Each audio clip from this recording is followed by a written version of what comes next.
Welcome to today's news wrap up. Let's dive right into the top stories making headlines today. Representative Thomas Massie is advocating for a nationwide constitutional carry law, which would allow lawful individuals to carry firearms without requiring government permits. I love it. That's how we live out here in Texas. But while he supports H.R. 38, a bill enabling license carry across state lines, he argues it doesn't go far enough. And I agree with that. It doesn't. Massie highlights discrepancies in the current framework where visitors from constitutional carry states can carry in all states, but residents in non-constitutional carry states still needs permits. That makes no sense. I actually didn't even know that visitors from constitutional carry can carry in those states. I'm not gonna test that theory though. I'm not gonna mess with it. But he believes a uniform constitutional carry law would ensure Second Amendment rights for all Americans, regardless of state regulations. So, see, that's something that I would feel more comfortable in another state carrying because of a regulation like that or a law like that. Although Massie proposed his bill as an alternative to H.R. 38, he withdrew it to avoid splitting support, as H.R. 38 has better chances of passing Congress. Pro-gun organizations have expressed strong backing for Massie's efforts, citing the bill's alignment with individual freedoms. Polling analyst Matt Towery has warned that Democrats risk significant electoral losses if they fail to address internal issues and refocus their strategies. He compared their current trajectory to George McGovern's 1972 campaign, where an emphasis on progressive policies alienated moderate voters. But they still haven't learned their lesson. They are doubling down, tripling down on this progressive nonsense, and it's turning more and more people off, and people are getting violent. People that not even political, driving Teslas and stuff, are getting their vehicles keyed and burned and stuff. It's just crazy. I don't know if it's any fixing this. I don't know if it's any fixing the Democrat Party, because again, they continue to double down on this stuff. Whereas now, you have Gavin Newsom, who's pretending to be a moderate now. All of a sudden, he's being attacked from leftists. You got if you dissent any way from this crazy progressive world, they come for you. So I don't see there's any turning back. There's any way the Democrat Party can be moderate now. But Towery criticized the party's heavy focus on opposing Trump, arguing that it overshadows broader issues important to the electorate. He emphasized the need for experienced leaders to guide the party and regain control over its direction. Additionally, he noted that Trump's approval ratings remain strong despite controversies, highlighting the challenges Democrats face in appealing to voters. 3 teenage sisters in Texas were arrested for attempting to stab their mother after she turned off the Wi-Fi at their home. This is crazy that people are these girls are so addicted to the internet, so addicted to social media, that they got upset enough with their mom that she cut it off, that they decided to murder her, cold-blooded murder her. The girls aged 14, 15, and 16 allegedly coordinated the attack using kitchen knives and even threw a brick at their mother, injuring her ankle. During the incident, their grandmother was also assaulted while trying to protect the mother. Fortunately, neither the mother nor the grandmother sustained serious injuries. The sisters were charged with aggravated assault with a deadly weapon and are currently in juvenile detention. Neighbors described the family as troubled and noted frequent police presence at their residence. Wow. Tulsi Gabbard, Director of National Intelligence, announced the revocation of classified information access for several individuals, including Hillary Clinton, Kamala Harris, Liz Cheney, Adam Kingeser, Fiona Hill, and Alexander Vidman. Now, why does Hillary Clinton still have why did she still have access to classified information after her whole email debacle? You would think she would lose all her security clearance. I mean, imagine, it makes absolutely no sense. How can you have your own homebrewed private server with classified information on it? She was definitely selling information. That was what it was like. She used it as a Dropbox. I'm telling you, I believe Hillary Clinton used it as her homebrew as a Dropbox, where she would put classified information in there, give the people she sell the classified information the password to that server so they can go in and get the information out, because it was already looked at, and they said that China had looked into her server. I want to say a few other countries. Russia looked into her server, and a few other countries. She was selling information, but I digress.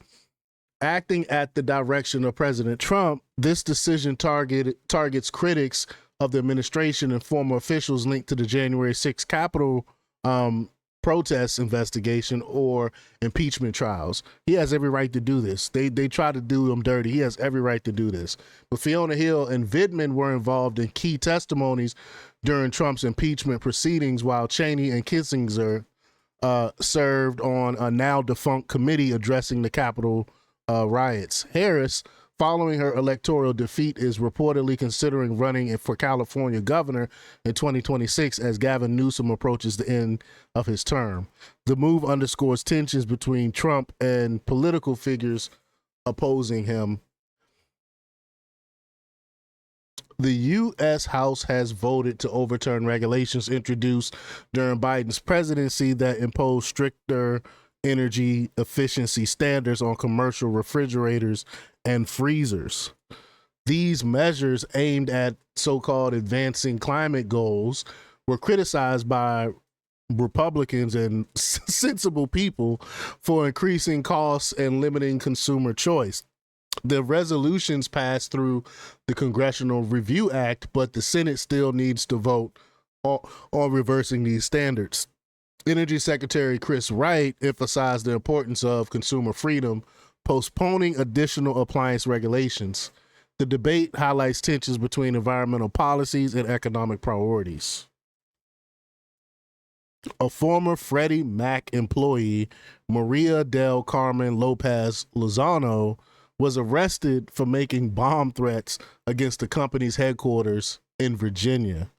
She claimed she would carry out an attack and targeted the Trump-appointed Federal Housing Finance Agency Director Bill Pote, however you pronounce his name.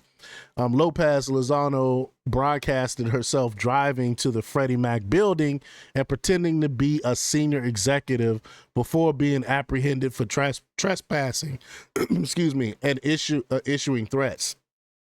Despite her arrest, she was released shortly after and continued making threats online. You can't make this stuff up. You can't fix stupidity. Authorities have not disclosed her motives, although the incident reflects heightened tensions influenced by media and political narratives surrounding Trump's agenda. Freddie Mac has recently undergone leadership changes and employee layoffs, but Lopez Lozano's actions remain unrelated to these developments. A New York state senator has introduced legislation aimed at restricting Tesla operations within the state. This is just ridiculous. This is all politically motivated.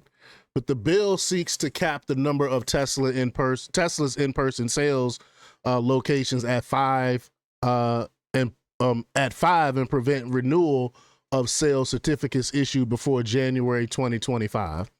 The move would undermine Tesla's direct-to-consumer sales model, which was initially allowed under former Governor Cuomo's administration to promote zero-emission vehicle adoption. Critics believe the legislation is politically motivated. Of course it is. Targeting Tesla due to Elon Musk's affiliation with conservative policies. This is dirty politics that's going on here. They argue that such actions could harm New York's business environment and discourage innovative companies. The debate underscores tensions between politics and business, with potential consequences for the state's economy and the future of sustainable vehicle sales. I mean, it's just utter ridiculousness. A federal appeals court has upheld the Trump administration's efforts to dismantle the U.S. Agency for International Development, or USAID, allowing the agency to officially shut down. Amen for that. We know how dirty this organization, this agency really was.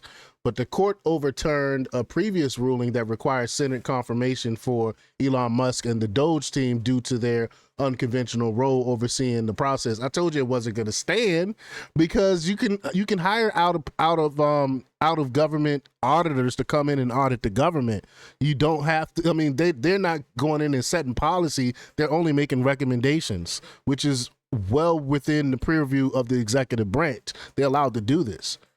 Judge Marvin Quattlebaum emphasized that while the actions are atypical, they are not necessarily unconstitutional. He acknowledged that further evidence could be presented as the case progresses.